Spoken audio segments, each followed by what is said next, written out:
Viking teachers, in this screencast, I want to describe to you how to complete the student referral form. I noticed over the last couple of weeks that a few teachers were having a hard time completing the referral form correctly and getting it submitted to me. So I wanted to show you, number one, how to access the form, and then number two, the type of information that we're looking for when we complete a referral. So there's a couple of different ways that you can access the form. The first way is through your email. You recently received an email, a new one. This is revised, that says student referral form. And when you click on that, you're going to see a link that says I've shared an item with you, student referral form. So you'll click there, and then this is where it gets a little tricky. You're going to always want to complete your form by viewing live form. Again, do not complete your form here in this portion because this is the editing stage of the form. And when you edit the form, the problem is you're going to change the question titles by accident, or you're going to change the order of the student referral form, and when that happens, it ruins the spreadsheet on my end. So in order to correctly fill out this form, again, you're going to click on View Live Form. And when you do that, the referral form that you should be completing looks like this. So let me show you the second way that you can access the student referral form. Besides going into your email, this is the first way. The other way is to go to your Drive. So up here you see Drive. You're going to click on Drive, and it should be in your Shared with Me Drive or even in My Drive. So in my case, it's in my Drive because I created the form, and you'll see here it's labeled Student Referral Form, Shared. And so we're going to click on this one, and again, when you pop it up, it's in the editing stages here. You want to avoid using the editing stages. Instead, you want to click on View Live Form. So again, you click it there, and this is where you fill out the information. And I want to talk really quickly about the type of information that I'm looking for. Obviously, teacher name, that's self-explanatory. Date, student name, student grade level, period, location of the incident, so what hour did it happen or where did it happen. Please describe the incident briefly.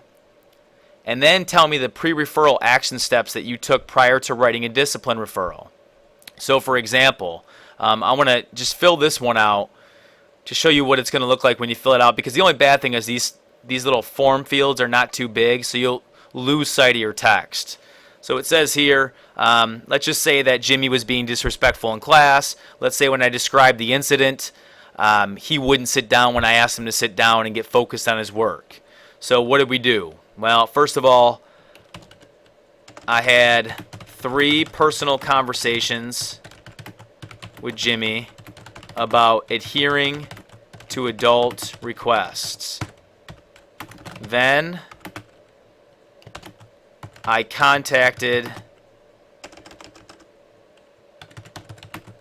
Jimmy's mom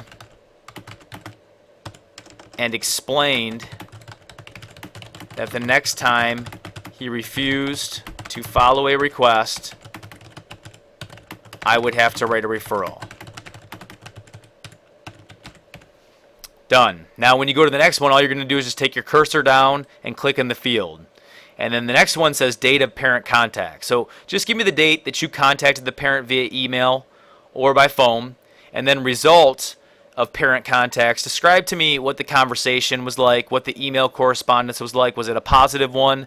When you give me details here, these help because it allows me to be informed when I actually go out and contact the parents and administer consequences. So when you're all done with this information, then you're going to click Submit, and it'll say Confirmation. Obviously, we're going to want to have all these forms or these fields filled out before we submit, but for the case of this example, we're going to click Yes, Submit My Response. And then it says your response has been recorded, and you are good to go.